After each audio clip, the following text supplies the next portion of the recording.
ربنا وأهلنا فاستغفر لنا يقولون بألسنتهم ما ليس في قلوبهم قل فمن يملك لكم من الله شيئا إن أراد بكم ضرا أو أراد بكم نفعا بل كان الله بما تعملون خبيرا آمنت بالله صدق الله العظيم.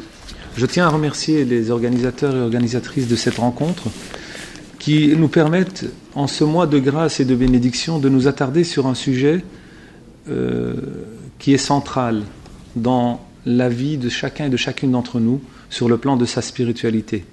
Un sujet qui dira combien la profondeur de notre foi peut s'exprimer. Un sujet qui dira combien notre relation à Dieu et au prophète alayhi salatu wassalam est-elle maintenue, est-elle profonde ou pas. Un sujet qui nous interpelle dans notre fort intérieur puisqu'il s'agit d'une remise en question de chacun et de chacune d'entre nous individuellement.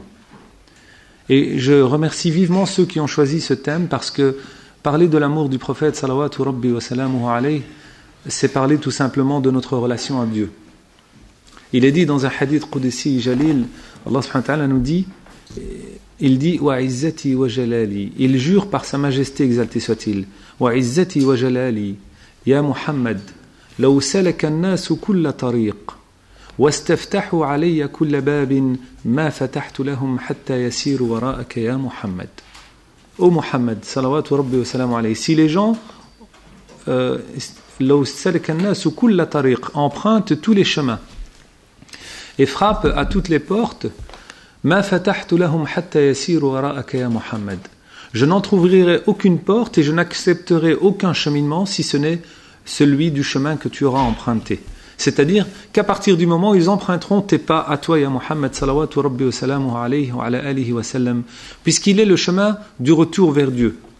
Il est le sens, la clé de la porte de Dieu, exalté soit-il. Il est le sens du cheminement spirituel. Parler de l'amour du prophète alayhi salam va me ramener dans un premier temps à défricher avec vous le terrain de quelques versets du Coran al-Karim qui nous permettent de comprendre l'importance de cet amour à travers le Coran. Parler de l'amour, un thème tabou dans le chef de beaucoup d'entre nous. On parle très peu de l'amour. L'amour sur le plan spirituel, l'amour qui est la considération, l'amour qui est une chaleur intérieure que l'on éprouve à l'égard de quelqu'un dans la considération de sa personne. Ce n'est pas une émotion tout simplement, ce n'est pas une décharge émotive, c'est quelque chose de réfléchi, quelque chose de mûri. On parle très souvent d'amour et pourtant Dieu sait combien le sens de l'amour est central dans le Coran al-Karim. Et il nous dit dans Sourate al-Baqarah وَمِنَ النَّاسِ مَنْ يَتَّخِذُ مِنْ دُونِ اللَّهِ أَنْدَادًا يُحِبُّونَهُمْ كَحُبِّ اللَّهِ وَالَّذِينَ آمَنُوا أَشَدُّ حُبًّا لِلَّهِ صدق الله العظيم. Parmi les hommes, les gens, il y a certains qui considèrent des divinités en deçà de Dieu. يُحِبُّونَهُمْ كَحُبِّ اللَّهِ. Et ils les aiment au même titre qu'ils aiment Dieu. C'est-à-dire, je voue ma vie à Dieu, la prière, la lecture du Coran, lakinahu, à côté de cela, il y a ad-dunya, wal-mut'a, wal-shahawat, wal-zina, wal-maladdat. Il y a les passions, les tentations, les désirs et les plaisirs, face auxquels on n'est pas à même de pouvoir se maîtriser, et face auxquels on s'abandonne de temps à autre, sans maîtrise de sa personne, sans limite. La divinité du pouvoir, la divinité de la renommée, la divinité du désir et du plaisir, la divinité de l'argent, etc. وَالَّذِينَ آمَنُوا. Par contre, les hommes de foi, أَشَدُّ حُبًّا لِلَّهِ, ils sont beaucoup plus tenaces à l'amour de Dieu, exalté soit-il. Ils ont un amour de Dieu qui est intense, qui est profond. Dans un autre verset du Coran al-Karim, Allah subhanahu wa ta'ala nous rappelle individuellement, à chacun, il interpelle chacun individuellement. Il nous rappelle l'essence même de notre relation à Dieu. Ya ayyuhallazina amanu, ô vous les hommes de foi. من يرتد منكم عن دينه فسوف يأتي الله بقوم يحبهم ويحبونه. Celui qui parmi vous renie sa voie plutôt, ad-din c'est la voie, le chemin, c'est-à-dire celui qui revient sur ses pas, C'est-à-dire celui qui délaisse son engagement, sa responsabilité. Il est toujours croyant parce que Dieu l'interpelle par Ya ayyuhallazina amanu.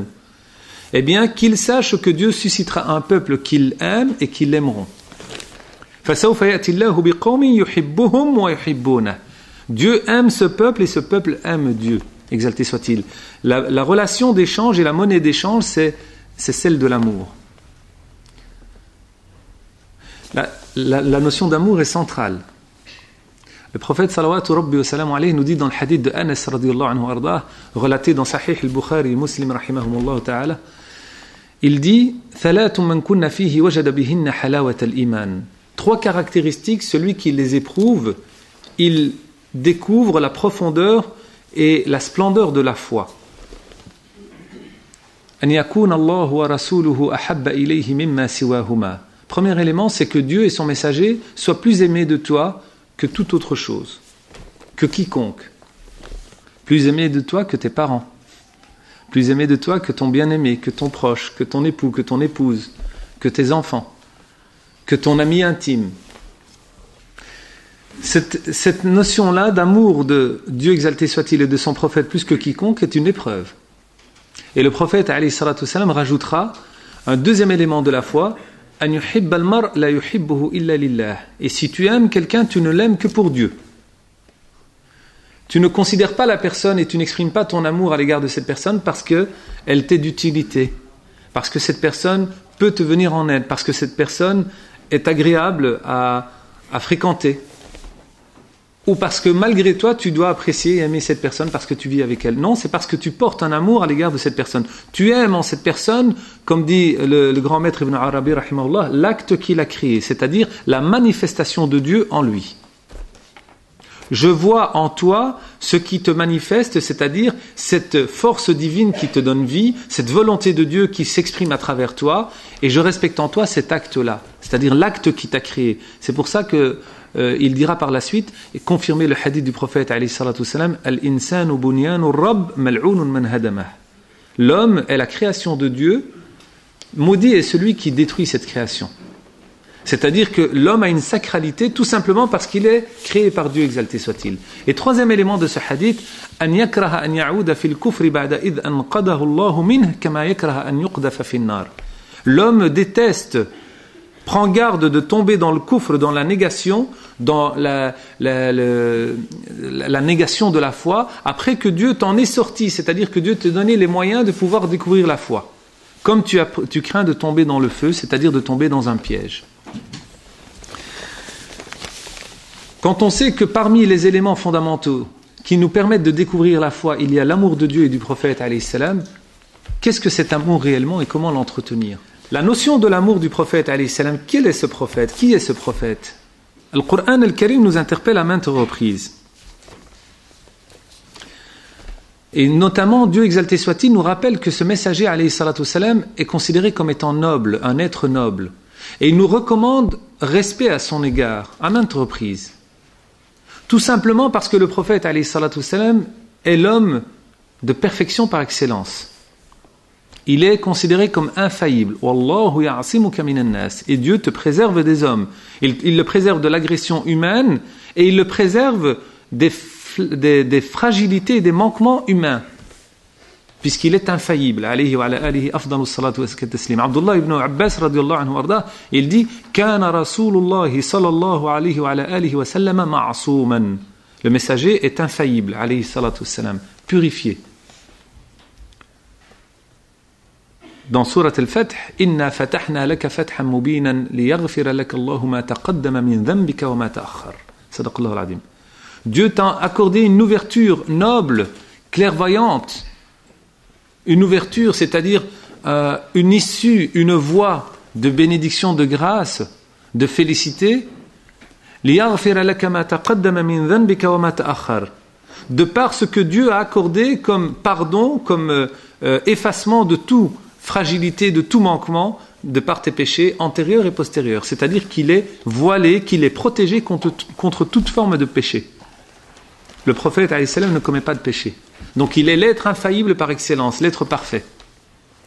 Quand on aborde la psychologie élémentaire, on nous dit que parmi les éléments qui font que la déroute s'observe dans la vie de certains d'entre nous, souvent c'est l'absence de modèle, l'absence d'exemple, de qudwa. Et Allah subhanahu wa ta'ala nous dit dans le Coran al-Karim لَقَدْ كَانَ لَكُمْ فِي رَسُولِ اللَّهِ أُسْوَةٌ حَسَنَةٌ. Il y a en le messager de Dieu pour vous un exemple, un modèle à suivre. C'est-à-dire que le prophète alayhi salatu wassalam a été considéré par Dieu comme étant infaillible, envoyé par Dieu afin qu'il serve de modèle, pour que tu puisses, toi, calquer sur lui ton mode de vie.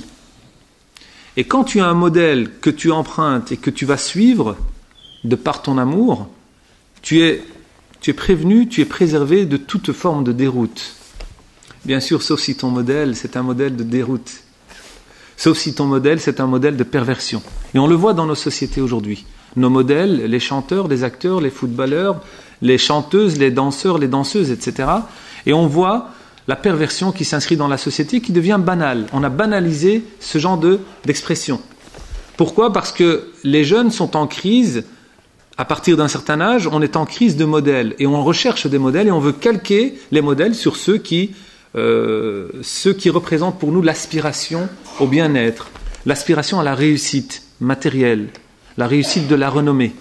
Alors que le modèle par excellence qui est le prophète alayhi salam, il est l'aspiration à la réussite, la félicité sur le plan spirituel. Si ta vie est tracée dans une voie de réussite et de félicité, le matériel ce n'est qu'un outil, un moyen. Le professeur Roger Garoudi, hafidahullah ta'ala, dira, dire Dieu c'est dire que la vie a un sens. Le prophète alayhi salatu wassalam, son objectif c'est quoi? Qulillahu thumma darhum fi khawdihim yal'abun. Sadaqallahu al-azim. Ô Muhammad alayhi salatu wassalam, dis Dieu, proclame Dieu et abandonne-les fi khawdihim dans leurs préoccupations, s'amuser. Yal'abun. C'est-à-dire ton objectif de la da'wa c'est d'annoncer Dieu, de définir le sentier de Dieu, d'apprendre aux gens à dire Dieu, à vivre avec Dieu, exalté soit-il. Celui qui a pour mission cela et qui est venu accomplir cette mission et cette tâche toute sa vie durant, ne mérite-t-il pas de nous une certaine considération, un amour, un respect, des éloges? Eh bien, le Coran al-Karim nous dit à un moment donné, en parlant du prophète alayhi salatu wassalam, dans Surat al-Qalam, wa innaka la'ala khuluqin 'azim.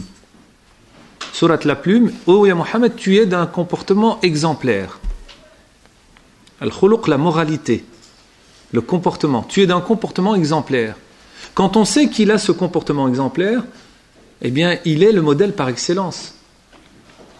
Lorsque vous lisez le Coran al-Karim, la valeur que le prophète alayhi salam a au regard de Dieu, exalté soit-il, eh bien, on se rend compte que dans le Coran, Dieu exalté soit-il dit du prophète alayhi salatu wassalam, s'adresse au prophète et il ne l'interpelle pas par son prénom. Jamais dans le Coran, Dieu ne dit à Muhammad. Il parle de lui. وَمَا مُحَمَّدٌ إِلَّا رَسُولٌ قَدْ خَلَتْ مِنْ قَبْلِهِ الرُّسُلُ. Muhammad n'est qu'un messager parmi lesquels des messagers sont passés avant lui. ما كان محمد أبا أحد من رجالكم ولكن رسول الله وخاتم النبيين. صدق الله العظيم. Muhammad n'est pas le père de l'un d'entre vous, mais le messager de Dieu et le sceau de la prophétie. Par contre, quand il lui adresse la parole dans un dialogue où il lui parle immédiatement, il ne dit pas « Ya Muhammad ». Pourtant, lorsqu'il parle de Adam, « Ya Adam uskun anta wa zawjuka al-jannah » « Ô Adam, demeure toi et ton épouse au paradis. »« Ya Nuh uhbit bisalam » « Ô Noé, descends de par la paix et le salut. »« Ya Isa ibn Maryam anta qulta lin-nas ittakhizuni wa ummi ilahin min dunillah » Est-ce que c'est toi, ô Jésus, fils de Marie, est-ce que tu as dit aux gens, est-ce bien toi qui as demandé aux gens de considérer toi et ta mère des divinités en deçà de mon être suprême, en deçà de Dieu? Allah subhanahu wa ta'ala leur parle directement. Il leur adresse la parole en interpellant ces personnes par leur nom, qui sont des prophètes. Par contre, lorsqu'il parle de Muhammad alayhi salatu wassalam, il ne dit pas « Ya Muhammad ». Il lui dit « Ya ayyuhan nabi, ya ayyuha rasoul ». Ô toi le messager, ô toi le prophète. Il l'interpelle par les caractéristiques les plus nobles, la caractéristique de la prophétie et du message. Le messager et le prophète. Ya ayyuhan nabi, inna arsalnaka shahidan wa mubashiran wa nadhira wa da'iyan ila Allah bi'iznih wa sirajan munira. Ô toi message, ô toi envoyé, prophète, Nous t'avons envoyé comme Inna arsalnaka shahidan, un témoin, wa mubashiran, un annonciateur de la bonne nouvelle, wa nadhiran, celui qui avertit de la colère de Dieu, exalté soit-il, wa da'iyan ila Allah bi'iznih, celui qui invite au sentier de Dieu de par son ordre, wa sirajan munira, et une lumière ardente, un astre lumineux. Regardez de quelle manière Dieu, exalté soit-il, fait les éloges de son prophète, alayhi salam. Et il lui dit, Ya ayyuha rasoul, balligh ma unzila ilayka min rabbik, wa illam taf'al fama ballaghta risalatah, wallahu ya'simuka minan nas. Ô prophète, balligh, fais parvenir le message, ma unzila ilayka min rabbik, qui te fut révélé de la part de ton Seigneur. Et lorsque Dieu parle des épouses du prophète, alayhi salam, nos mères, Hafsa, Aïcha, Khadija, radiyallahu anhum ardahum alayhim assalam, il ne dit pas Ya Hafsa, Ya Aïcha, Ya Khadija. Allah subhanahu wa ta'ala dit Ya nisa an-nabi, lastunna ka ahadin min an-nisa'i in ittaqaytun. Ô vous les épouses du prophète, alayhi salatu wassalam, vous n'êtes pas identiques à une quelconque femme si vous êtes habillés de piété. Lastunna ka ahadin min an-nisa, vous êtes nobles au-delà du degré des autres femmes. Parce que vous êtes les mères des croyants, les épouses du prophète, alayhi salam. Dieu exalté soit-il va valoriser son messager, alayhi salatu wassalam, wa ala alihi al-athar, et il va jurer, et Dieu ne jure que par ce qui est considérable.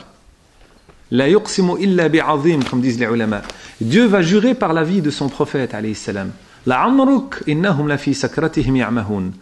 Je jure de par ta vie, ils sont fi sakratihim, dans leur insouciance, ya'mahun, aveuglés. C'est-à-dire, je jure, ya Mohammed, de par ton âme et de par ta vie, que ces gens-là, tant qu'ils n'empruntent pas ta voie, qui ne suivent pas tes pas, qui ne guident pas leur voie par ton modèle, par ton exemple, ils sont dans la perdition et dans une insouciance aveuglée. Allah subhanahu wa ta'ala a valorisé son prophète alayhi salam en maintes reprises dans le Coran Karim. C'est pour ça qu'il en a fait un modèle et un exemple. Et il dira de lui wa ma arsalnaka illa rahmatan lil alamin. Nous ne t'avons envoyé qu'une miséricorde pour les mondes. La miséricorde, c'est la caractéristique de Dieu par excellence. 113 fois dans le Coran, les sourates commencent par Bismillah ar-Rahman ar-Rahim. Le clément, le tout miséricordieux. Et c'est repris une 114e fois dans Surat An-Naml. Cette caractéristique, Allah subhanahu wa ta'ala l'a définie à l'égard du prophète alayhi salam. Et il lui dit Bil mu'minina ra'ufur rahim. لقد جاءكم رسول من أنفسكم عزيز عليه ما عنتم حريص عليكم بالمؤمنين رؤوف رحيم. Il est à l'égard des croyants رؤوف رحيم. الرؤوف et الرحيم, c'est les caractéristiques, ce sont les attributs de Dieu, exalté soit-il. Et Allah subhanahu jalla fi ula, exalté soit-il, les accorde à son messager alayhi salatu wassalam, montrant par là sa grandeur et sa valeur, sa splendeur et son utilité pour l'humanité, pour le bien-être de l'humanité. عليه وعلى آله أفضل الصلاة وأزكى التسليم. Dieu exalté soit-il interdit aux hommes de foi d'interpeller le prophète comme ils s'interpellent entre eux. Dans Surat al-Hujurat, les appartements, Sidna Omar radiyallahu anhu arda est interpellé parce à un moment donné, il interpelle le prophète alayhi salatu wassalam. Et les Bédouins venaient interpeller le prophète du haut de sa demeure en l'appelant de l'extérieur Ya Muhammad. Ô Muhammad. Et Allah subhanahu wa ta'ala interdit cela. لا ترفعوا أصواتكم فوق صوت النبي ولا تجهروا له بالقول كجهر بعضكم بعضا أن تحبط أعمالكم وأنتم لا تشعرون.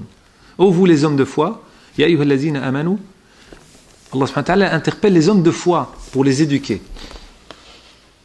لا ترفعوا أصواتكم فوق صوت النبي. N'élevez pas votre voix sur la voix du prophète. La voix du prophète aujourd'hui, c'est le hadith, c'est l'enseignement du prophète alayhi salatu wassalam.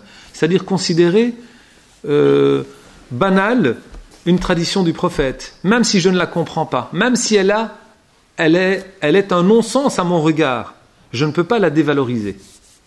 Parce que c'est l'expression du prophète alayhi salam qui la yantiqu anil hawa in huwa illa wahyun yuha. Il ne parle pas par passion. Il n'est qu'une révélation qui lui est accordée. Il parle par ordre de Dieu, exalté soit-il. Il est l'habitacle de la parole de Dieu. Salawatu rabbi wa salamu alayhi wa ala alihi wa sallam. وَلَا تَجْهَرُوا لَهُ بِالْقَوْلِ كَجَهْرِ بَعْضِكُمْ لِبَعْضٍ. N'élevez pas le ton sur le prophète comme vous levez le ton entre vous. C'est-à-dire la manière par laquelle on va se comporter avec le prophète, alayhi salatu wassalam, elle doit marquer une distance, une différence par rapport à la manière avec laquelle on se contacte, on se traite mutuellement. Je ne vais pas agir avec mon parent, avec une mère ou un père, de la même manière dont j'agis avec un ami. Ce serait une catastrophe. Il y a une manière d'agir avec le parent, de parler avec un parent qui est catégoriquement différente de celle par laquelle on parle avec un frère ou une sœur, ou avec un ami, ou avec un proche. Alors imaginez-vous le prophète alayhi salatu wassalam. Les choses sont encore différentes puisqu'il est le messager de Dieu, exalté soit-il. À un moment donné dans le Coran Karim, Allah subhanahu wa ta'ala nous rappelle dans Sourate An-Nisa, parce que musulmans que nous sommes, nous croyons au prophète alayhi salatu wassalam. Une des caractéristiques de la foi, c'est la foi en le prophète alayhi salam. Sinon tu n'es pas musulman. Eh bien la foi en le prophète alayhi salatu wassalam, il ne s'agit pas uniquement de dire wa ashhadu anna Muhammadan Rasulullah. Le Coran al-Karim nous rappelle Bala wa rabbik la yu'minuna hatta yuhakkimuka fima shajara baynahum. C'est ça le verset du Coran al-Karim. حتى يحكموك فيما شجر بينهم ثم لا يجدوا في صدورهم حرجا مما قضيت ويسلموا تسليما. Allah subhanahu wa ta'ala nous dit dans Sourate An-Nisa, dans Sourate les femmes, il jure, Bala wa rabbik, je jure par ton Seigneur, ya Muhammad alayhi salatu wassalam, la yu'minuna hatta yuhakkimuka fima shajara baynahum. Ils ne seront croyants que lorsqu'ils trancheront à partir de toi dans leurs ordres, dans leurs affaires. C'est-à-dire, ils te considéreront comme le Al-Furqan, le discernement, celui qui va trancher entre eux. C'est-à-dire, tu es la référence première. وَلَا يَجِدُوا فِي صُدُورِهِمْ حَرَجًا مِمَّا قَضَيْتَ. Et ils n'éprouveront aucune gêne dans leur cœur en fonction de ce que tu auras tranché. وَيُسَلِّمُوا تَسْلِيمًا. Et yusallimu, ils s'offrent avec paix et salut. Ils se soumettent à toi, tasliman, d'une belle manière. C'est-à-dire, l'amour du prophète, alayhi salatu wassalam, ce n'est pas de dire ashhadu anna Muhammadan Rasulullah. C'est de reconnaître qu'il est Rasulullah sallallahu alayhi wa sallam, mais c'est de se soumettre à lui, d'accepter son ordre, d'accepter quand il tranche dans des affaires, quand il décide. L'amour du prophète, alayhi salatu wassalam, s'exprime aussi à travers notre manière de le considérer. Le hadith, dans un hadith, Sidna Omar radiallahu anhu warda, rapporté chez l'imam al-Bukhari, rahimahullah, chez l'imam Ahmed, rahimahullah ta'ala. Sayyiduna Omar radiallahu anhu warda, relaté par Ibn Abi Shayba. Il dit, Sayyidina Omar marchait avec le prophète, alayhi salatu wassalam. Et on relate tous ce hadith. Mais les morales qu'on en tire, on s'arrête parfois à l'apparent, c'est-à-dire au texte même, à la littéralité du hadith. Sayyidina Omar radiallahu anhu warda s'en va avec le prophète alayhi salatu wassalam et lui dit à Rasulullah, Wallahi inni la uhib, Wallahi innaka la ahabba ilayya min kulli shay illa min nafsi allati bayna janbay. Regardez la sincérité. La sincérité qui animait ces êtres, ces hommes de foi. Et il lui dit à Muhammad sallallahu rabbi wa sallam alayhi, je t'aime plus que toute chose si ce n'est que ma personne. Je t'apprécie, mais je m'aime à moi plus que toi. C'est l'honnêteté, la sincérité.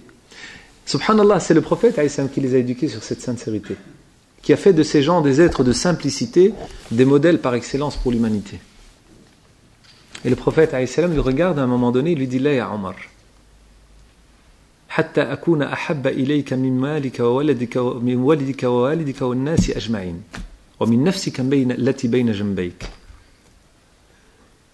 Non, ya Omar, c'est-à-dire tu n'as pas éprouvé encore la splendeur de la foi jusqu'au moment où je serai plus apprécié de toi, plus apprécié par toi, que ta personne, que la personne de ton proche, de ton parent, de tes biens et de tous les hommes autour de toi. Et un instant après, Sayyidina Omar radiallahu anhu warda lui dit, Al-ana ya Rasulallah, anta ahabba ilayya min nafsi allati bayna janbay. Maintenant ya Rasulallah, salawatu rabbi wa salamu alayhi wa alihi wa sallam. Je t'aime beaucoup plus que, je te considère plus que ma propre personne. Et le prophète, il lui dit, Al-ana ya Omar. Maintenant ya Omar.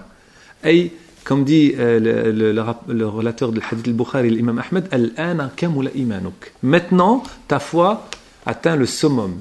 C'est-à-dire, ta foi découvre le sens de la splendeur. En fait, Sayyidina Omar radiyallahu anhu warda dialogue avec le prophète alayhi salam pour lui dire que je t'apprécie, je te considère, mais moi, je suis moi-même. Et on dira, c'est logique, je m'apprécie plus que quiconque. L'égoïsme, l'égocentrisme, c'est une des caractéristiques de la société postmoderne d'aujourd'hui. Je possède pour moi, j'étudie pour moi, pour mon orgueil, pour ma fierté, pour mon paraître. Et le prophète sallallahu alayhi wa sallam lui dit, là, ya Omar, ce n'est pas pour toi. Tu me considères à moi pour pouvoir entretenir ta foi. Et ta foi, elle ne pourra être considérée que si elle est conforme à l'enseignement que moi j'ai tracé. Donc je suis le chemin du retour vers Dieu. Jusque quand je serai plus apprécié par toi que toute autre chose. Il lui renseigne l'humilité et la simplicité. Vous savez, l'amour que l'on porte pour quelqu'un, un ami, un amour par lequel on offre le don et l'abandon pour l'amour de Dieu, sans compter le bénéfice quelconque. Tu aimes quelqu'un, tu es prêt à offrir ta vie pour cette personne, à donner tes biens, à partager sans mesure. Eh bien, imaginez-vous à l'égard du prophète, alayhi salatu salam, celui qui est le chemin du retour vers Dieu. Pourquoi marquer notre amour à l'égard du prophète, alayhi salatu salam? Parce qu'il est la voie du retour vers Dieu ici-bas, mais il est aussi la voie de la félicité, de la réussite dans l'au-delà.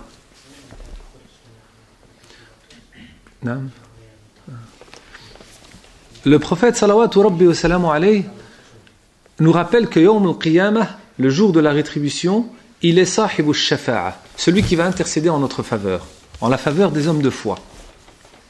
Il est rapporté dans le hadith que les hommes, le jour de la rétribution, vont voir la colère de Dieu se manifester, fi arasat al-qiyamah, le jour du jugement dernier. Et à un moment donné, les hommes de foi éprouvent une crainte quand ils voient la colère de Dieu se manifester. Et ils accourent vers le prophète, vers Adam alayhi salam. Pourquoi vers Adam? Parce que Adam alayhi salam, c'est notre père. Adam alayhi salam, c'est notre père. Ils se disent, un père porte en lui les germes de l'amour pour son enfant. D'ailleurs, nulle part dans le Coran, Allah subhanahu wa ta'ala ne demande aux parents l'amour et la considération des enfants. Nulle part. Si ce n'est une seule fois lorsqu'il parle de l'héritage. Yusikumullahu fi awladikum lidhakar mithlu hadhil unthayn. Par contre, il recommande aux enfants la bonté à l'égard des parents. Pourquoi? Parce que la bonté des parents à l'égard des enfants, elle est muta'assila. Elle est naturellement inscrite, innée dans le chef du parent, pour le fruit de ses entrailles.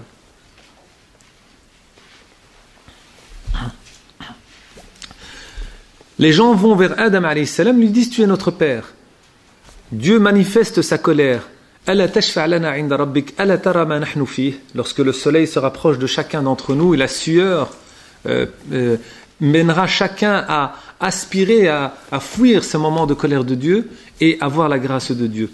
Et Adam alayhi salam leur dit, j'ai commis un péché. Lorsqu'il fut créé par Dieu, exalté soit-il, il mange de l'arbre interdit. Il dit, j'ai commis cette erreur et je crains que Dieu ne se mette en colère à mon égard. Allez voir quelqu'un d'autre.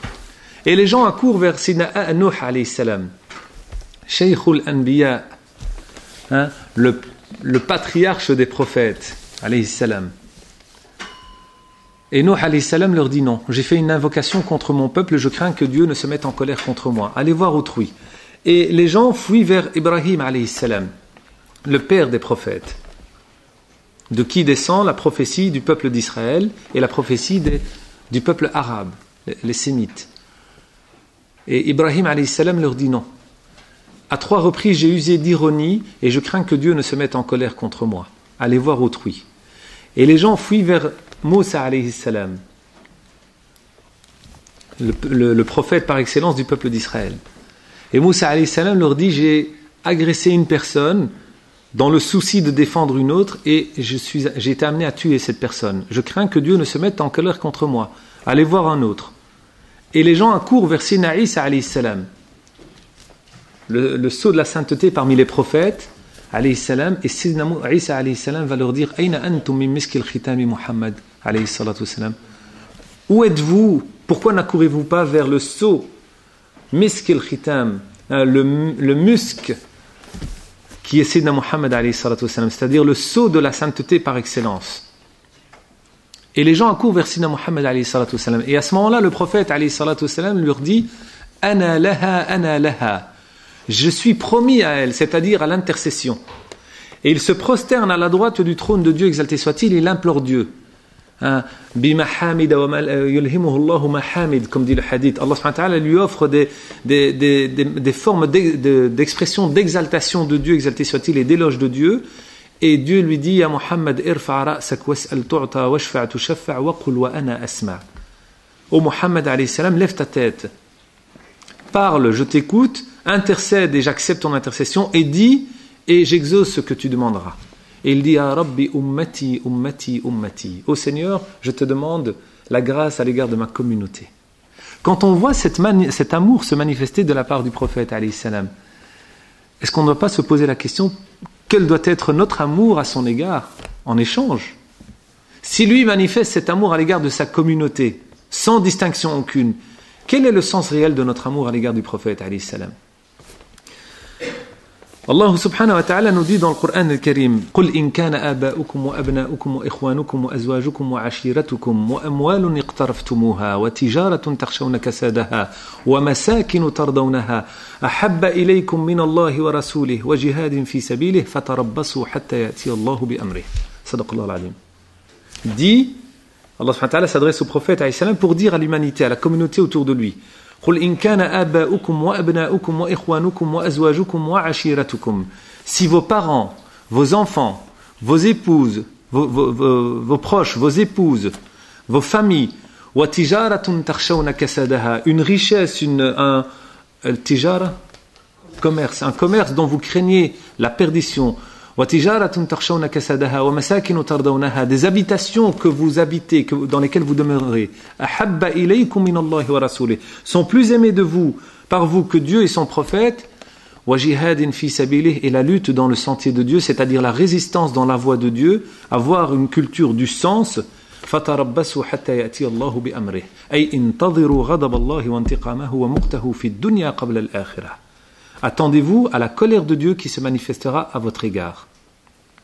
Et Allah subhanahu wa ta'ala il dit Inna Allah la yuhibbul fasiqin. Dieu n'aime pas les pervers.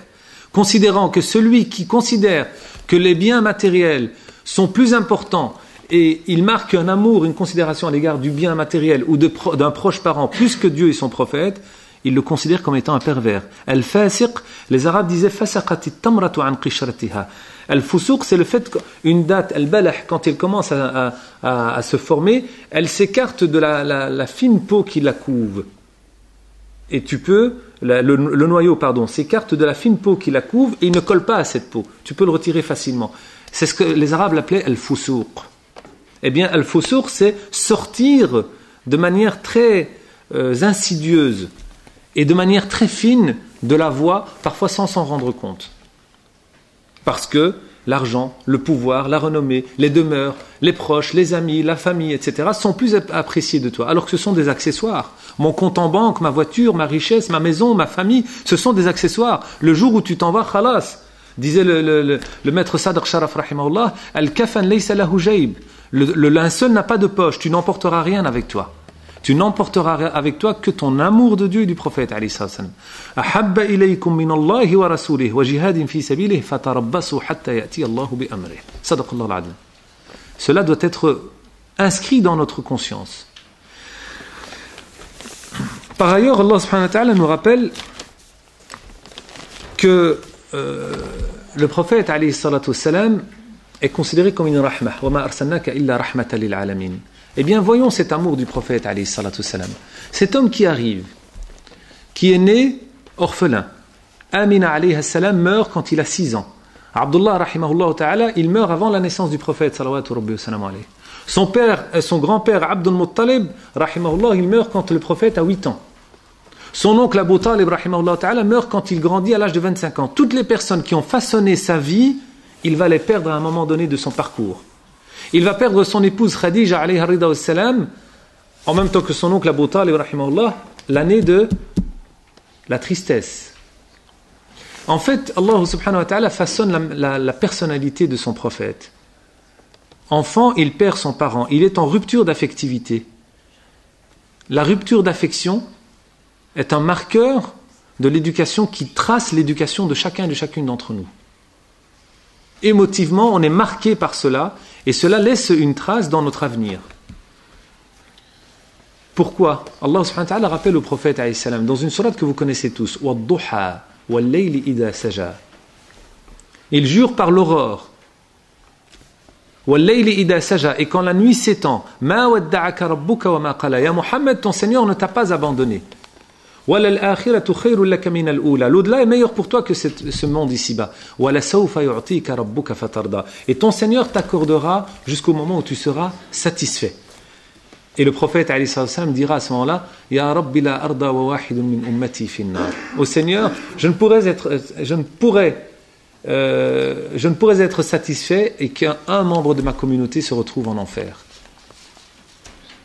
Et ensuite Allah subhanahu wa ta'ala lui rappelle quoi? Alam yajidka yatiman fa'awa. Il lui rappelle ses bienfaits à son égard. Ya Muhammad, n'étais-tu pas orphelin et Dieu t'a pris en charge? Wa wajadaka dallan fahada. Et tu étais égaré. Tu cherchais le chemin et Dieu t'a guidé, t'a orienté. Et tu étais appauvri et il t'a enrichi de sa grâce et de sa présence. Certes, donc, l'orphelin ne le repousse pas. Celui qui tend la main ne le refuse pas. Rappelle-toi des bienfaits de ton Seigneur à ton égard. En fait, Allah subhanahu wa ta'ala lui rappelle que toi tu as été orphelin, certes, va jaillir des entrailles de ton cœur les sources de la miséricorde à l'égard du pauvre, du nécessiteux, de l'orphelin, de la veuve, de celui qui est dans le besoin, de celui qui est perdu dans les ténèbres de l'existence, de celui qui est insouciant, de celui qui est en recherche, en quête de sens. Tu es la source de la rahma pour cet être-là. Quand on voit que ce prophète alayhi salatu wassalam bénéficie de toutes ces caractéristiques, et il est la manifestation de Dieu, exalté soit-il, par son verbe, c'est-à-dire il est l'habitacle de la parole de Dieu qui est le Coran al-Karim. Eh bien, il mérite de notre part la considération et le respect. Et cette considération et ce respect se fait par le biais d'un élément central. La foi en le prophète alayhi salatu wassalam et l'amour du prophète se fait par le biais des salutations à l'égard du prophète.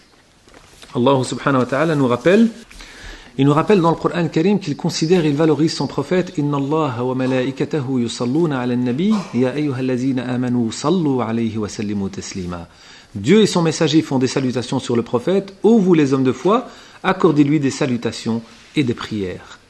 On dit au prophète alayhi salatu wassalam dans Surat Al-Ahzab, on dit au prophète alayhi salatu wassalam, quand ce verset est révélé, Ya Rasulallah, Assalamu alayka na'rifu, fa kayfa nusalli alayk. Comment prier sur toi?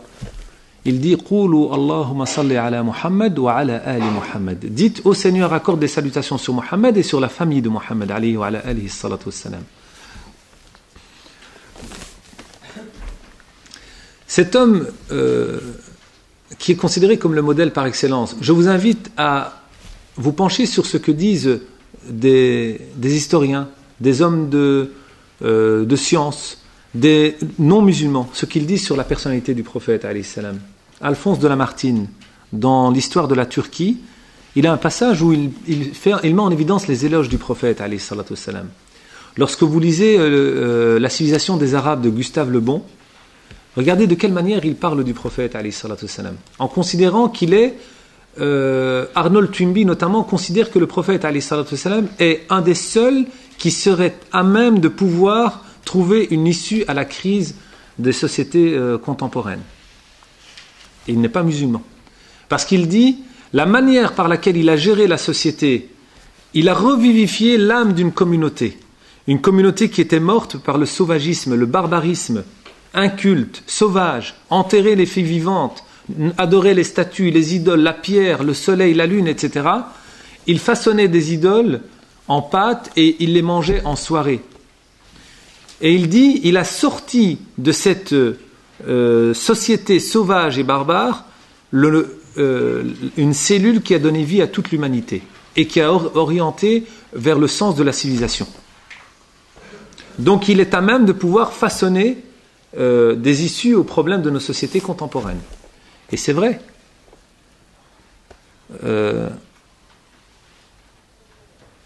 Le prophète alayhi salam est arrivé, id kuntum a'da'an fa'allafa bayna qulubikum. Vous étiez wadhkuru id kuntum a'da'an dans sourate Ali Imran, si j'ai bonne mémoire. Non, dans sourate Al-Ma'idah. Vous étiez ennemis, fa'allafa bayna qulubikum. Et Dieu a uni entre vos cœurs. Par quoi? Par le biais de la prophétie.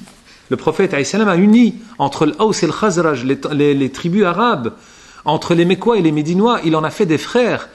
Il a uni entre Ali al-Qurayshite alayhi salam et Salman le persan et Sohaib le byzantin et Bilal d'Abyssinie. Il a fait de ces gens une seule communauté qui était considérée comme un seul corps. Il leur a offert le sens de l'amour pour apprendre à s'aimer et se considérer mutuellement. Le prophète alayhi salatu wassalam est le sens du retour vers Dieu. À un moment donné, les compagnons font les éloges du prophète alayhi salatu wassalam et le valorisent et le considèrent. Et Mu'adh ibn Jabal radiyallahu anhu ardah s'en va vers d'autres horizons au Yémen et il revient. Et il rencontre au Yémen des communautés chrétiennes qui se prosternent ou s'agenouillent devant les chefs d'église, les responsables religieux, les dignitaires religieux. Et lorsqu'il revient à Médine, il fait mine de se prosterner devant le prophète alayhi salatu wassalam. Et le prophète le lui interdit. Il lui dit non. Il lui dit à Rasulullah sallallahu alayhi wa sallam, ces gens se prosternent devant leur maître. Je me suis dit, Rasulullah awla bidalik. Le prophète alayhi salatu wassalam est le premier face à qui on devrait se prosterner. Et le prophète lui dit non. لو كنت آمرا أحدا بالسجود لأحد لأمرت المرأة أن تسجد لزوجها لعظم حقه عليها. Si je pouvais le faire, j'aurais recommandé à une femme, à une épouse de se prosterner devant son époux. Mais même ça, il ne le fait pas. Ne montrant pas par là la soumission de l'un à l'autre, c'est pas cela. Mais puisque l'homme avait la responsabilité de subvenir aux besoins de son épouse, montrant par là la reconnaissance à l'égard de quelqu'un. Mais il dit non. La prosternation ne s'inscrit que pour l'amour de Dieu, exalté soit-il. Et le prophète alayhi salam l'interdit. Et les compagnons vont faire l'éloge du prophète. Et à un moment donné, le prophète dira La tu'truni kama atrat an-nasara Isa ibn Maryam. Walakin qulu Abdullahi wa rasuluh. Qulu Abdullahi wa rasuluh. Ne faites pas mes éloges, c'est pas les éloges. Ne m'adulez pas. Ne m'adulez pas au sens où les chrétiens ont adulé Jésus, fils de Marie, jusqu'à en faire un Dieu. C'est-à-dire, ne m'élevez pas au-dessus de ma valeur. C'est quoi la valeur du prophète? Ce n'est pas un Dieu, c'est un prophète, c'est un humain. Je suis un homme identique à vous, un humain identique à chacun. La seule différence ou la prééminence que j'aurai à votre égard, sur vous, c'est que je suis accompagné par la révélation. C'est-à-dire, la révélation s'accorde à moi. Je suis l'habitacle de la parole de Dieu. Il est le centre de Tajalli, comme disent les maîtres soufis, c'est-à-dire l'épiphanie, le centre de l'habitacle de la manifestation de la lumière de Dieu, exalté soit-il. Donc le prophète, alayhi salatu wassalam, ne permet pas qu'on l'adule, c'est-à-dire qu'on lui donne plus que sa valeur. C'est un humain. Lakin, l'amour du prophète n'a pas de limite. Aimer quelqu'un, à outrance, l'exagération dans l'amour à l'égard du prophète, ce n'est qu'un bien. Ça ne veut pas dire qu'on le considère comme un Dieu. Non, il est le prophète, il est le chemin du retour vers Dieu, le sens du retour vers Dieu, la clé de la porte de Dieu, exalté soit-il. Et manifester son amour à l'égard du prophète, alayhi salam, c'est suivre son enseignement, c'est le valoriser, c'est faire des salutations à son égard. Et un autre élément, c'est le respect de sa famille et de sa descendance. Ahl al-Bayt al-Rasul alayhi salam, la famille du prophète sallallahu alayhi wa sallam, le Coran nous l'a rappelé. قُلْ لَا أَسْأَلُكُمْ عَلَيْهِ أَجْرًا إِلَّا الْمَوَدَّةَ فِي الْقُرْبَى. je ne vous demande pour cet ordre, c'est-à-dire ce message que je vous enseigne, ce travail que je fais avec vous, aucune récompense. La seule chose que je vous demande, c'est al-mawaddata fil qurba. C'est l'amour du proche. C'est-à-dire, je vous demande de me considérer en mes proches, ma famille. Aimer la famille du prophète, alayhi salam, c'est une marque d'amour à l'égard du prophète, alayhi salam. Ses descendants, Ali, Hassan, Hussein, Fatima Zahra, de laquelle il a eu sa descendance purifiée, alayhi salatu salam. Alors, je vais vers ma conclusion. Je voudrais rappeler quelques exemples illustres. Comment les compagnons ont marqué cet amour à l'égard du prophète, alayhi salam. Hommes et femmes, les compagnes du prophète et les compagnons du prophète, radiyallahu anhum, manifestaient l'amour à l'égard du prophète en aimant le voir, le regarder. Subhanallah, il y a une sagesse qui dit, je ne sais pas si c'est quelle est l'authenticité de ce athar, Allahu a'lam, si quelqu'un pourrait m'en renseigner, ce serait avec plaisir. An-nadar ila al-ulama ibadah. Poser le regard sur des ulama, c'est une adoration. Eh bien, que dire alors du fait de poser le regard sur le prophète, alayhi salatu wassalam? Les compagnons regardaient le prophète, sa manière de marcher, sa manière de manger, sa manière de s'asseoir, sa manière de s'habiller, sa manière de parler, sa manière d'accompagner les gens. Salawatu rabbi wa salamu alayhi, il dit à Mu'ad, Wallahi ya Mu'ad, inni la uhibbuk, fala tada' an taqula dubura kulli salah, Allahumma a'inni ala dhikrika wa shukrika wa husni ibadatik. Il interpelle son compagnon Mu'ad et lui dit, Wallahi ya Mu'ad, je t'aime. J'éprouve de l'amour à ton égard, je t'apprécie, je te considère. On a tous parfois des petits chouchous, des personnes qu'on apprécie plus que d'autres, pour leur façon d'être, pour leur proximité, etc. Et le prophète alayhi salam avait un amour considérable pour tous ses compagnons. Il avait un amour particulier pour certains. Et il dit à Mu'ad, je t'aime, je t'apprécie. Il dira à Omar radiyallahu anhu ardah, à un moment donné, lorsqu'il accompagne pour quitter à hauteur de Thaniyat al-Wada', quitter les faubourgs de Médine, en partant en voyage, il lui dit, La tansani min du'aika ya ukhay ya Omar. Salawatu rabbi wa salamu alayhi wa ala alihi wa sallam. Ya Omar, ô mon frère Omar, ne m'oublie pas de tes invocations, dans tes invocations. Vous imaginez, le prophète demande à Sayyidina Omar radiyallahu anhu ardah de faire des invocations en sa faveur. Ça veut dire qu'il le considère. En général, quand on dit à quelqu'un fais des invocations pour moi, on le dit aux gens en qui on voit une certaine splendeur de la foi, en qui on a confiance et qu'on considère qu'ils sont porteurs d'une certaine piété, des ulama, des cheikhs, des imams, un parent. Eh bien, le prophète le demande à qui? À Sayyidina Omar radiyallahu anhu ardah. Il est à un moment donné en expédition et un des compagnons, j'ai oublié le nom du compagnon, Sawad radiyallahu anhu ardah, il devance les rangs. Et le prophète alayhi salatu wassalam le regarde et lui dit Stawi ya Sawad. Et il a en main al-siwak. Et lui dit Stawi ya Sawad. Aligne-toi ya Sawad. Et lui dit al-siwak, c'est ça. Vous donnez un coup, vous ne sentez rien. Et le prophète alayhi salatu wassalam lui donne un coup sur le ventre. Il lui dit Stawi ya Sawad. Et Sawad lui dit Ya Rasulallah, laqad alamtani ya Rasulallah, tu m'as fait mal. Il lui dit Maza turid, que veux-tu? Il lui dit Al-Qisas ya Rasulallah, je demande justice. Et le prophète alayhi salatu wassalam lui dit frappe-moi comme je t'ai frappé. Il lui donne le siwak. Il lui dit Ya Rasulallah, batni kanat ariya, mon ventre était dénudé. Dénude ton ventre. Et le prophète alayhi salatu wassalam dénude son torse, le ventre, et Sawad embrasse le prophète alayhi salatu wassalam sur son torse. Il lui dit Maza taf'al ya Sawad, que fais-tu? Et il lui dit Rasulallah, هذا جهاد ولعلي قد لا أعود فأردت أن أكون آخر عهدي بالدنيا أن يمس جسدي جسدك فيشفع لي عند ربي فأدخل الجنة. Il lui dit c'est la guerre. Et peut-être je ne reviendrai pas. Je voulais que la dernière chose que je fasse, la dernière chose à laquelle j'aspire dans ce bas monde, c'est que je puisse être dans la proximité physique du prophète et que cela puisse intercéder en ma faveur auprès de Dieu le jour de la rétribution, et je pourrais fuir ainsi la colère de Dieu en enfer.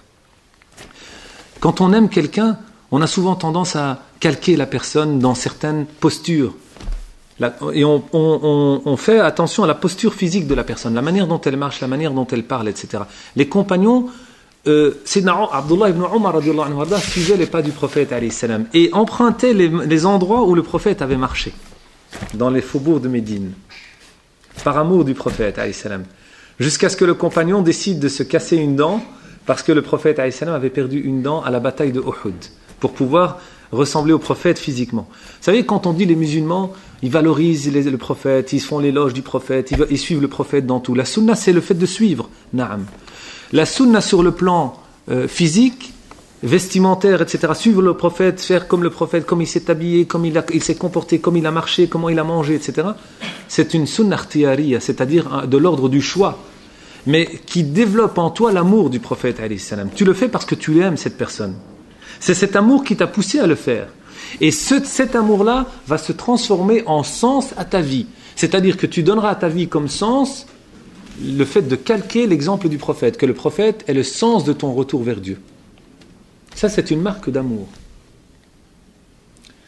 Hassan ibn Thabit, radiyallahu anhu ardah, le poète du prophète, alayhi salam, dira « أجمل منك لم تر قط عيني وأفضل منك لم تلد النساء ولدت مبرأ من كل عيب كأنك خلقت كما تشاء » Il dit « Meilleur que toi, mon œil n'a jamais perçu. Et aussi noble que toi, aucune femme n'a mis au monde. » خلقت مبرأ من كل عيب, tu fus créé quitte de tout défaut. كأنك خلقت كما تشاء. C'est comme si tu as été créé comme tu le voulais toi-même. Puisque le prophète aspirait à la perfection. Et il était certes l'être parfait. Un autre poète dira أقمت يا محمد أقمت على الأخلاق بنيان دولة لها كالجبال الراسيات قلوب تألف من فيها كهول وفتية ولم يبقى فيها سيد ومسود. Tu as, ya Muhammad, salawatu rabbi wa salam alayhi, tu as fondé une société sur base du comportement, de moralité. Laha kal jibal ar-rasiyat qulubu. Les cœurs des âmes de cette société sont comme des montagnes, ils sont grands, ils sont solides, ils sont forts, ils sont élevés. Élevés par l'éducation, par la piété, par la foi. أقمت على الأخلاق بنيان دولة لها كالجبال الراسية قلوب تألف من فيها. Dans cette société, tout est rentré en synergie. تألف من فيها كهول وفتية, les vieux et les jeunes. ولم يبقى فيها سيد ومسود. Et de cette société, tu en as fait une société de droit égalitaire. Il n'y a ni maître ni esclave. Alors que la société arabe était une société d'esclavagisme. Une société où le faible n'avait aucun droit, aucune dignité. La femme était inexistante. Et le prophète alayhi salam a changé, de par sa façon d'être, de par son comportement, son enseignement, cette société. Et je termine, si vous me le permettez, chers frères et sœurs. وَإِنَّكَ لَعَلَى خُلُقٍ عَظِيمٍ. Dans Surat Al-Qalam, tu es d'un comportement exemplaire. L'amour du prophète alayhi salatu wassalam, s'il ne se perçoit pas dans nos relations, ça veut dire que nous n'avons pas un réel amour en nous-mêmes. L'amour du prophète alayhi salatu wassalam dans la relation matrimoniale, entre l'époux et l'épouse, entre le parent et l'enfant. Le prophète alayhi salam portait dans ses bras son petit-fils l'imam al-Hassan alayhi salam, et il le porte et il dit Inna ibni haza sayyid. Cet enfant, mon petit-fils, est un noble homme. Et grâce à lui, deux groupes parmi les musulmans vont consolider leurs liens, c'est-à-dire mettre fin, un terme à un conflit, celui qui a eu lieu durant le temps de Muawiyah avec l'imam Ali alayhi rida wassalam. Lorsque le prophète est mort, alayhi salatu wassalam, c'est le prophète. On veut tous une mort illustre, mourir lors de la résistance, shahid, martyr, mourir en état de lecture du Coran, en état de prosternation. Non, le prophète alayhi salatu wassalam est mort dans les bras de son épouse. Il est mort dans les bras de son épouse, Aïcha, radiyallahu anha wa ardaha, à proximité de sa fille, Fatima az-Zahra alayha rida wassalam. Ça montre quoi? Ça montre la proximité qu'il y avait et l'importance qu'il marquait à l'égard des gens les plus proches de lui. Ceux qu'il aimait mais il les aimait pour l'amour de Dieu, exalté soit-il. Si nous avons réellement cet amour du prophète, alayhi salatu wassalam, eh bien cet amour-là s'exprime aussi dans nos relations familiales, les relations parentales, les relations conjugales. Il s'exprime de cette manière-là par biais du comportement du prophète alayhi salatu wassalam. Et pour l'entretenir, l'élément central, c'est les salutations sur le prophète alayhi salatu wassalam. Je voudrais terminer avec ce hadith et insister sur cette notion d'amour du prophète alayhi salatu wassalam et de sa famille. Il dira, Ubay ibn Ka'b interpelle le prophète alayhi salam. Il lui dit à Rasulallah, lorsque le verset a été révélé, Dieu et son messager font des salutations sur le prophète.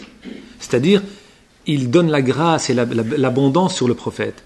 Ô vous les hommes de foi, faites des salutations et la prière sur le prophète, c'est-à-dire implorez pour lui la grâce de Dieu, la bénédiction, as-salat ala rasoul alayhi salam. Ubay ibn Ka'b lui dit à Rasulallah, je fais des invocations, je voudrais faire le tiers de mes invocations pour toi. Et le prophète lui dit, in shi't wa in zitta fa huwa khayrun lak. Regardez, il l'incite à quelque chose de noble. Il lui dit, si tu veux, mais si tu en rajoutes, c'est meilleur pour toi. Il lui dit, idan aj'alu nisfa du'a'i lak. Je te réserverai la moitié de mes invocations et de mes prières. Il lui dit, in shi'ta. Si tu veux, mais si tu rajoutes, c'est meilleur pour toi. Le prophète, alayhi salam, ne cherche pas à gratter des hasanats. Le prophète, alayhi salam, l'incite à quelque chose qui va être une porte ouverte pour la grâce de Dieu. Il lui dit, Idan ya Rasulallah sallallahu alayhi wa sallam, aj'alu laka du'a'i kullah. Je t'accorderai toutes mes invocations. C'est-à-dire, je ferai des prières pour toi dans toutes mes invocations. Toutes mes invocations feront des prières destinées à l'égard du prophète, alayhi salam. Il lui dit, in fa'alta, idan kafaka kufita hammak wa ghufira dhanbak. Si tu le fais, tes soucis sont dissipés et tes péchés sont pardonnés. C'est-à-dire, les salutations du prophète, alayhi salam, sont une lumière. Elles sont une grâce par laquelle nos soucis sont dissipés et les péchés sont pardonnés. Et si on lit, ce serait bien qu'on pourrait avoir un autre moment pour voir de quelle manière cet amour s'est exprimé parmi les ulama et les awliya, les grands savants et les maîtres. L'amour de Dieu, l'amour du prophète, alayhi salatu wassalam, exprimé par le biais de grands ulama lorsqu'ils allaient rendre visite à la tombe du prophète, alayhi salatu wassalam, à Médine. Cela leur a permis de trouver une solution à leurs problèmes. Regardez tout simplement l'imam al-Busiri, rahimahullah ta'ala. L'imam al-Busiri qui est du XIIIe siècle. Si j'ai bonne mémoire, en 1212, quelque chose comme ça. Du XIIIe siècle en tout cas. Il écrit un ouvrage qu'on appelle al-Burda, que l'on trouve partout, et qui est souvent chanté pendant le Mawlid, les fêtes, l'anniversaire du prophète ou à d'autres occasions. L'imam al-Busiri, rahimahullah, est un homme de science, de savoir. Il avait une épouse qui lui faisait vivre l'épouvante. C'est-à-dire, il vivait des moments douloureux avec son épouse. Et il avait une maladie incurable. Et subhanallah, il a tenté les soins partout et ça n'allait pas. Et il a été voir des ulama qui lui ont recommandé de s'en remettre à Dieu, bien sûr, ça c'est avant et après tout, on s'en remet à Allah subhanahu wa ta'ala, et de faire des salutations sur le prophète, alayhi salatu wassalam, faire les éloges du prophète, alayhi salatu wassalam, et Dieu fera ce qu'il voudra. Et il dit, baynama ana kadhalik, à un moment donné dans mon sommeil, je vois un homme qui vient vers moi. Et en fait, il voit le prophète, alayhi salatu wassalam, dans son sommeil. Attention, j'ouvre une parenthèse, les rêves ne sont pas source de législation en islam. On ne se base pas sur un rêve pour en tirer un enseignement halal ou haram. Ça reste de l'ordre de la volonté de Dieu, une lumière que Dieu accorde à qui il veut. Une orientation, tout simplement. Et l'imam al-Busiri dit, j'ai vu le prophète alayhi salam dans mon songe, il retire sa cape et il lui dit, il se plaignait du mal, de la maladie. Et le prophète lui donne sa cape, il le couvre de sa cape. Et il dit, lorsque je me réveille au matin, je me sens allégé. Et il dit, par la suite, il se rend compte que sa maladie s'en est allée. La volonté de Dieu, exalté soit-il. Allah subhanahu wa ta'ala a fait sabab tout simplement. Alors il a promis d'écrire les éloges du prophète en à peu près, si j'ai bonne mémoire, 260 vers à peu près, 260 à peu près, 272 vers. Il écrit les éloges du prophète, al-Burda, Burdat al-Madih. مولاي صل وسلم دائما أبدا على حبيبك خير الخلق كلهم زانهم في خلق وفي خلق ولم يدانوه في علم ولا كرم فمبلغ العلم فيه أنه بشر وأنه خير خلق الله كلهم. Il fait les éloges du prophète alayhi salam et il arrive à la conclusion que مبلغ العلم, la limite du savoir, c'est que c'est un homme, un humain, bashar, lakin pas comme n'importe qui. L'imam Qadi ibn Iyad radiyallahu anhu arda a écrit un ouvrage qui s'appelle Kitab al-Shifa, dans lequel il exprime les éloges et l'amour du prophète alayhi salam, et dans lequel il dit mimma zadani sharafan wa kittu bi akhmasi ata'u turayya ya ibadi wa an sayyarta li ahmad nabiyya. Il s'adresse à Dieu, il dit ce qui m'accorde, ce qui me rajoute davantage une honorabilité, et par joie j'éclate jusqu'au moment où je vais atteindre la hauteur des cieux pour être dans ta proximité au Seigneur, le fait que je sois considéré de tes serviteurs, parce que quand tu dis dans le hadith Qudsi ya ibadi, je suis parmi tes serviteurs, le fait que tu m'aies considéré comme un de tes serviteurs, et que tu as que tu m'as accordé Ahmed et Mohammed comme messager et comme prophète. C'est-à-dire que tu m'as rendu un des membres de la communauté de Sidna Muhammad alayhi wa ala alihi afdalus salati wa azka taslim. Le professeur Sadr Sharaf rahimallah disait du prophète alayhi salatu wassalam, il dit le fait d'étudier la sira. On ne pourra entretenir, chers frères et sœurs, l'amour du prophète alayhi salatu wassalam qu'à partir du moment où on le connaît. Tu n'aimes pas quelqu'un si tu ne le connais pas. Adorer Dieu, c'est parce qu'on aime Dieu. Aimer Dieu, c'est le connaître. Et c'est pour ça que Dieu a commencé la révélation par Iqra, l'apprentissage. Iqra bismi rabbik, lis au nom de ton Seigneur. Tu vas découvrir la grandeur de Dieu dans la création. Alladhi khalaq al-insana min alaq. Eh bien, quand tu découvres la grandeur de Dieu dans la création, wa fi anfusikum afala tubsirun, tu commences à connaître la valeur, la grandeur, la majesté de Dieu exalté soit-il, tu l'aimes. Si tu l'aimes, tu l'adores. Si tu aimes le prophète alayhi salatu wassalam, parce que tu connais sa vie, tu connais son modèle, tu vas te soumettre à son enseignement, tu le considéreras. Et l'amour du prophète alayhi salam nécessite de nous l'étude de la sira. Et le Cheikh Sadq rahimahullah disait, Sadq Sharaf rahimahullah ta'ala, dirasatu sira, il dit tudawi jirahat al-mu'minin wa tamsahu dumu'ahum.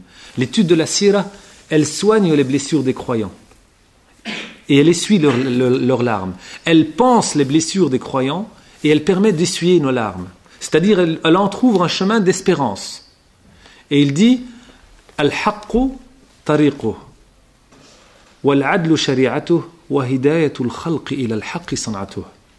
Il résume, il a écrit tout un ouvrage sur le prophète sallallahu alayhi wa sallam, il le résume et il dit, en parlant du prophète sallallahu alayhi wa sallam, à la fin Al-haqqu tariquh wal-adlu shari'atuh. Sa voie, c'est la justice. Le prophète alayhi salatu wassalam va mourir. Il est sur le lit de la mort, à un dernier instant de sa vie, et le hadith nous rapporte qu'il demande à ses compagnons de le porter. Al-Abbas radiyallahu anhu ardah et Ali radiyallahu anhu alayhi salam, il le porte jusqu'à la mosquée sur le mimbar, et il l'installe sur le mimbar, il s'assied. Et il leur dit Ayyuhan nas, man kuntu akhaztu lahu malan haza mali falyakhuzh. ومن كنت جلدت له ظهرا هذا ظهري فليقتص مني ومن كنت شتمت له عرضا هذا عرضي فليقتص مني لا يخشى أحد منكم سوء الخلق مني فإن سوء الخلق أبعد شيء عني ألا إن أحبكم إلي وأقربكم مني مجلسا يوم القيامة من أخذ حقه الآن أو سامحني فيه حتى ألقى الله سالما صلوات ربي وسلامه عليه وعلى آله وسلم. Ô vous les hommes, celui à qui j'aurais pris un bien, voici mes biens qu'il récupère son bien. Celui à qui j'aurais flagellé le dos, me voici qu'il demande de justice. Celui à qui j'aurais touché son honneur par un propos, eh bien, me voici qu'il demande de justice. Ne craignez pas le mauvais comportement de ma part, parce que le mauvais comportement est loin de mon être. Le meilleur d'entre vous et le plus proche de moi le jour de la rétribution est celui qui demande ses droits maintenant, ou qui me pardonne, afin que je rencontre Dieu, quitte de toute responsabilité. C'est qui parle? Sayyiduna Muhammad sallallahu alayhi wa sallam. Donc cet amour du prophète alayhi salatu sallam, on doit l'entretenir par l'étude de la sira du prophète. Comment vivait-il? Comment était-il avec ses proches? Jusqu'à ce que Sahaba dans Sahih al-Bukhari, lorsqu'ils faisaient les ablutions, ils accouraient pour pouvoir récupérer l'eau des ablutions. Wadu ar-Rasul alayhi salam. Ay ma'u wudu'ih.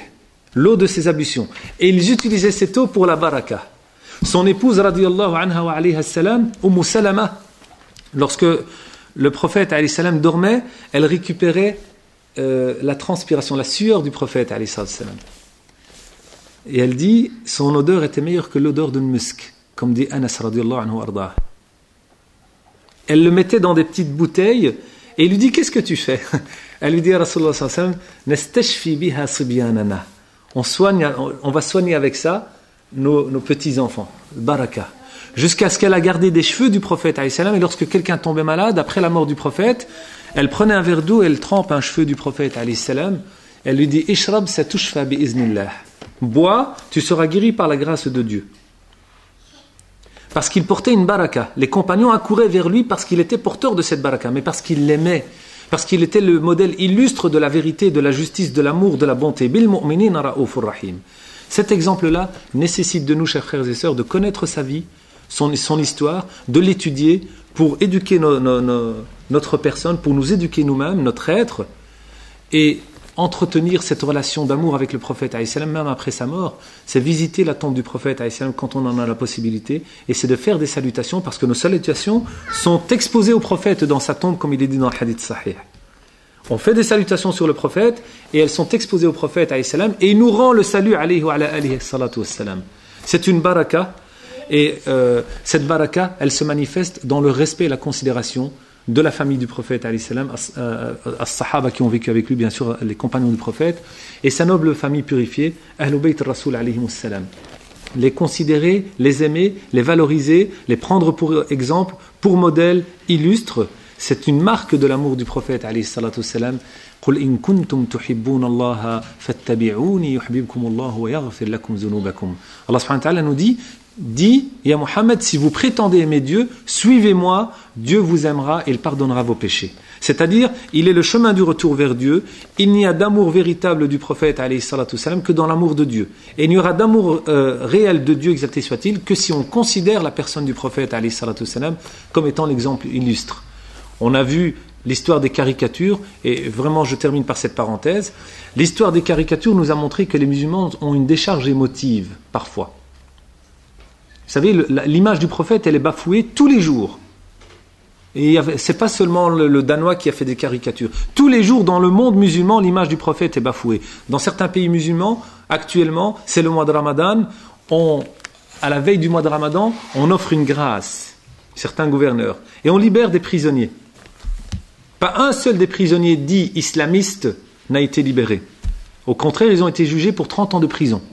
Tout simplement par soupçon de se dire il aurait alimenté la conscience d'un terrorisme quelconque. Il est où l'amour du prophète alayhi salatu wassalam? Il est où le respect de ceux qui sont porteurs de cet amour du prophète en principe, théoriquement? Alayhi wa ala alihi afdalus salatu wa azkat taslim. L'amour du prophète, il est où avec l'étranger, avec le pécheur? Lorsque Al-Ghamidiyya, elle est lapidée par certains compagnons radiyallahu anhum, et elle meurt, et il y a du sang qui va couler sur le vêtement de l'un des compagnons, il va la maudire, et le prophète va se fâcher. Il lui dit, ne l'insulte pas parce qu'elle se repentit d'un repentir, qui peut suffire tous les gens de Médine. Et il dit, ne l'insulte pas parce que je la vois se baigner maintenant dans les fleuves du paradis. Subhanallah. Cet amour, un homme vient chez le prophète alayhi salam et il tremble quand il va rentrer, parce qu'il a l'impression qu'il va rentrer chez un pharaon, un gouverneur comme les tyrans du XXIe siècle d'aujourd'hui. Et le prophète alayhi salam vivait dans la simplicité. Il se lève, il lui met la main sur l'épaule et il l'assied à ses côtés. Il lui dit, Hawwin alayka ya akhal arab, fa inni ibn imra'atin kanat ta'kulu al-qadida bi Makkah. Apaise-toi, je suis le fils d'une femme qui mangeait de la viande sèche à la Mecque. C'est-à-dire, je suis un humain simple comme tout le monde, l'humilité. Quand sa fille rentrait, Fatima Zahra alayha rida wassalam, il se lève, il embrasse sa fille, il embrasse la main et la tête de sa fille et l'assied à sa place. La reconnaissance à l'égard de sa fille. La relation parent-enfant, l'amour qu'il avait alayhi wa alihi afdalus salati wa azkat taslim. Lors de la bataille de Uhud, il brandit son arme et il combat, et à un moment donné on dit le prophète alayhi salam est mort, et il dit non, Il brandit son épée et il dit Ana an-nabiyyu la kazib, ana ibn Abd al-Muttalib. Je suis Mohammed le prophète sans aucun mensonge, je suis le fils d'Abd al-Muttalib. Il valorise son grand-père, rahimahullah ta'ala, qui a été celui qui a préservé la Mecque contre Abraha al-Ashram. Et au même titre, le prophète va préserver la communauté de la foi contre l'ingratitude des Mécois. Tous ces exemples nous montrent que cet amour du prophète, on ne peut l'acquérir que si on connaît sa vie, son modèle. Et il n'y a pas un homme sur terre dont la vie est étudiée dans le moindre des détails comme celle du prophète, alayhi salam. Ses relations familiales, ses relations avec ses compagnons, radiyallahu anhum, ses relations avec sa famille, ses relations avec ses ennemis. Comment était-il? La justice qui s'exprimait par lui. Lorsque la force, le courage, la décision, la concertation, la consultation avec ses compagnons, radiyallahu anhum wa ardahum. Eh bien, cela ne peut s'acquérir qu'à partir du moment où on se penche sur l'exemple du prophète à travers la sira du prophète salawatu rabbi wa salamu alayhi. Et ainsi, insha'Allah ta'ala, on trouvera une solution à nos problèmes parce que, habité par cet amour du prophète, c'est une baraka en nous qui nous permettra d'affronter la réalité. Et cette baraka qui nous permet d'affronter la réalité, eh bien, elle nous offre une force intérieure qui, lorsqu'on voit que l'image du prophète est bafouée, on ne réagit pas de manière par une décharge émotive, démesurée. Mais on agit tout simplement en enseignant l'enseignement du prophète, alayhi salatu wassalam. Comment gérait-il les relations avec ses ennemis? Fudala, il fait tawaf autour de la Kaaba et le prophète sallallahu alayhi wa sallam voit en ses yeux al-ghadr, la trahison. Et il est là, il attend le moment pour pouvoir le poignarder. Pour pouvoir poignarder le prophète, alayhi salam. Et il lui dit, Maza taf'al ya Fudala. Il lui dit, Azkurullah. Et le prophète, il lui dit, Astaghfirillah ya Fudala. Crains Dieu ya Fudala. Et il lui dit, Astaghfirullah. Il dit, cette parole du prophète, crains Dieu ya Fudala, a percuté les entrailles de mon cœur.